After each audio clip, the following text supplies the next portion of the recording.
Assalamualaikum warahmatullahi wabarakatuh. Saya Nur Hijah binti Muhammad Nur yang memegang nombor matrik T2110217 dan bersama 4 orang lagi rakan saya iaitu Nur Arina Ashiki binti Muhammad Hanafi yang memegang nombor matrik D2110165, Nur Syafirin binti Pawara yang memegang nombor matrik D2110125, Rushdia Aziza binti Azman yang memegang nombor matrik D2110259 dan akhir sekali iaitu Ashura Atira binti Azman yang memegang nombor matrik D2110297. Pada hari ini kami ingin membincangkan sedikit sebanyak mengenai dua jenis jenayah cyber iaitu cyberbully dan online gambling. Okey, kita teruskan perbincangan kita. Pada era globalisasi ini, seperti yang kita sedia maklum, perkembangan teknologi pada masa kini semakin maju mengikut arus pemodenan dunia semasa. Hal ini kerana Malaysia telah menjadi sebuah negara globalisasi iaitu dunia tanpa sepadan yang di mana semua orang boleh mengakses ke internet tanpa sepadan, tidak kira di mana sahaja berada, tanpa gangguan dari sebarang masalah.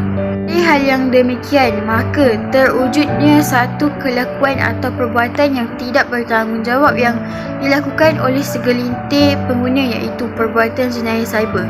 Jenayah cyber merupakan satu perbuatan di mana pengguna menggunakan mana-mana peranti elektronik melalui sambungan perkhidmatan internet sama ada secara berseorangan atau berkumpulan. Selain itu, jenayah cyber akan menyebabkan berlakunya kehilangan atau kerosakan data peribadi seseorang. Oleh disebabkan itu, pihak multimedia dan komunikasi hendaklah memainkan peranan yang amat besar untuk mengelakkan sebarang perkara yang tak diingini berlaku. Kemudian, saya serahkan pembentangan ini kepada rakan saya iaitu Nur Arina Ashiki binti Muhammad Hanafi untuk meneruskan pembentangan ini. Cyberbullying terdiri daripada dua istilah iaitu cyber yang bermaksud elemen komposisi yang merujuk kepada rangkaian komputer atau maya, dan bullying pula perkataan daripada bahasa Inggeris yang merujuk kepada gangguan. Seterusnya, cyberbullying ni adalah penggunaan alat digital untuk mengganggu kesulitan orang. Pelecehan ini boleh berkembang dengan pelbagai cara dan dalam setengahnya adalah sesuatu kesalahan jenayah. Jenayah komputer yang kedua ialah online gambling.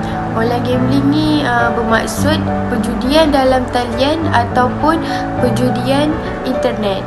Tempat perjudian yang pertama sekali dibuka untuk orang awam ialah membuat tiket untuk loteri antarabangsa Liechtenstein pada Oktober 1994. Langkah keselamatan yang pertama ialah penggunaan kata laluan. Okey, penggunaan kata laluan ni sangat penting untuk melindungi data peribadi kita. Langkah keselamatan yang kedua ialah laporkan kepada pihak berkuasa. Okey, setengah orang yang kena scam ke apa ke kan, diorang mesti tak laporkan kepada pihak berkuasa sebab diorang takut ataupun malu. Langkah keselamatan yang ketiga ialah fikir sebelum klik. Okey, pengguna sepadan pada masa kini mereka semakin berluasa hingga memudahkan perkongsian maklumat pada bila-bila masa. Peranan dalam menghadapi keselamatan dan jenayah cyberbullying adalah memberikan kesedaran melalui kempen dan iklan. Ia dapat memberikan kesedaran kepada masyarakat akan ancaman sebenar jenayah cyber yang boleh memudaratkan kehidupan mangsa. Berbagai cara boleh digunakan oleh penjenayah cyber untuk perangkap mangsa. Pengasimilasi di dalam iklan yang disediakan perlulah agar masyarakat dapat memahami dan mengambil serius tentang langkah-langkah keselamatan apabila menggunakan aplikasi tersebut. Manakala untuk online gambling pula ialah mengambil di bahagian dalam aktiviti atau permainan yang mana seseorang bertaruh wang atau barang berharga dengan tujuan mengaut keuntungan dari segi wang atau barang yang lain. Pada zaman sekarang, kebanyakan remaja bermain online gambling ini untuk keseronokan. Ramai juga yang berbuat demikian kerana bosan atau disebabkan kesunyian dan mengisi waktu lapang. Bermain online game ini boleh menyebabkan individu tersebut menjadi ketagih apabila wang yang dilaburkan buat pertama kali itu berjaya digandakan dan mereka menjadi seronok dan terus bermain sehingga kehabisan tanpa disedari. Seterusnya, dua jenis Atta jenayah cyberbullying adalah Seksyen 2.3 Atta Komunikasi dan Multimedia 1998 dan Atta Jenayah Komputer 1997. Manakala Atta bagi online game ini pula adalah Seksyen 41C Atta Perjudian Rumah Terbuka 1953 289 dan Seksyen 61C Atta Immigration 1996. Selain itu, dua jenis jenayah cyber yang berkaitan dengan Atta cyberbullying adalah iaitu Atta Komunikasi dan Multimedia 1998 merupakan satu Atta yang berkenaan undang-undang cyber dan dibentuk sebagai satu rangka kerja bagi jabatan kerajaan Malaysia dalam memantau industri komunikasi dan multimedia. Aktiviti-aktiviti dan perkhidmatan yang dikawal di bawah Atta ini termasuk penyiaran tradisional, telekomunikasi dan perkhidmatan atas talian termasuk kemudahan dan rangkaian yang digunakan dalam memberikan perkhidmatan tersebut.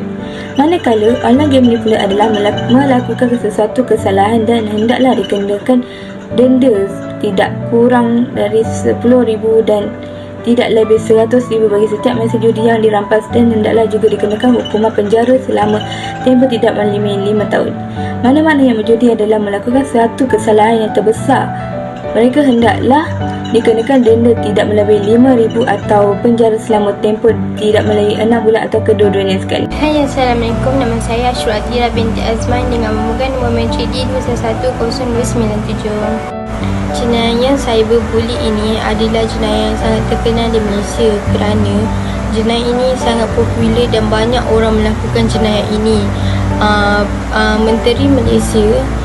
Menteri Komunikasi dan Multimedia Gobind Singh Dio telah mencadangkan agar kesalahan buli cyber ini diletakkan di bawah kanun kesiasatan. Sebagai contoh, terdapat satu kes di Malaysia iaitu seorang rakyat Malaysia yang telah bunuh diri akibat dikecam teruk oleh warga Malaysia di TikTok mereka disebabkan mereka hanya membuat video bersama rakan kerja.